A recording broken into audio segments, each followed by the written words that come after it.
আসসালামু আলাইকুম এভরিওয়ান। আবার চলে আসলাম কাঙ্গনের পোষা প্রাণী চ্যানেল থেকে। আমার এই পাখিগুলো যেগুলো দেখতেছেন এর ভিতরে আমার 5 পিস ককাটেলের বাচ্চা আছে ও 3 পিস অস্ট্রেলিয়ান ডাবের বাচ্চা আছে। তার ভিতরে 2টা দেশি ঘুঘু, মানে দেশি ডাব যেটা দেশি ঘুঘু তিলা ঘুঘু বলে, ওটার বাচ্চা। আমি এই 2টা বাচ্চাকে রেস্কিউ করেছি। আর এই 2টা বাচ্চা যখন খেতে পাচ্ছিল না, আমি তখন ওই যে অস্ট্রেলিয়ান ঘুঘুর তলে দিয়ে আমার আর আমি ওই ঘুঘুগুলো তলে দিই এবং ওরা ওদের বাচ্চা হিসেবে অ্যাকসেপ্ট করেছে ওদেরকে। এবং আমি ওদের খাওয়ানোর পাশাপাশি আমি হ্যান্ড ফিডিং করাই, যেহেতু 3টা বাচ্চা খাওয়াতে অনেক প্রবলেম হবে, তাই আমি নিজে হ্যান্ড ফিড করাই। তো আপনাদের কাছে হ্যান্ড ফিড করে দেখাবো। তো চলুন দেখা যাক। ফার্স্ট টাইম একটা সিরিঞ্জে কিছু হ্যান্ড ফিডিং ফর্মুলা গুলে নিয়েছে এখানে। আর গোলার পরে গুলে নেওয়ার পরে এগুলো ভালো করে মিক্স করেছি। মিক্স করার পরে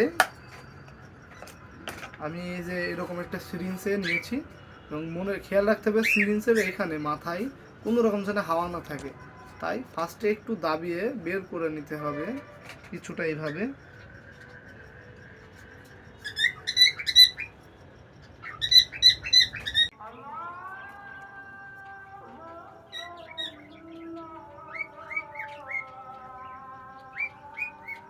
যখন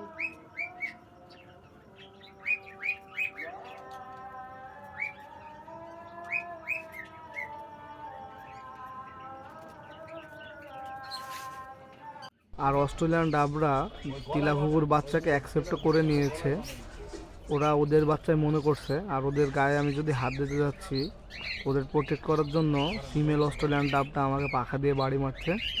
আর বাচ্চাগুলো আমি যখন এনেছিলাম একেবারেই ছোট ছিল, এখন মাসাল্লাহ অনেকটা বড় হয়ে গেছে, হয়তো বা 2-1 দিন পরে ওরাই খাওয়া শিখে যাবে। তো প্রিয় ভিউয়ার্স, আপনারা যদি কখনো কোনো বন্যপ্রাণী পেয়ে থাকেন অথবা রেস্কিউ করেন, যদি আপনাদের কাছে রাখার পর্যাপ্ত জায়গা না থাকে, অবশ্যই আমাকে ইনফর্ম করবেন। আমি আপনাদের পাশে থাকার চেষ্টা করব ইনশাআল্লাহ। তো আজকের জন্য এতটুকুই। আপনাদের সাথে দেখা হবে আবারও কোনো ইনফরমেটিভ একটা ভিডিওতে। ততক্ষণের জন্য টাটা।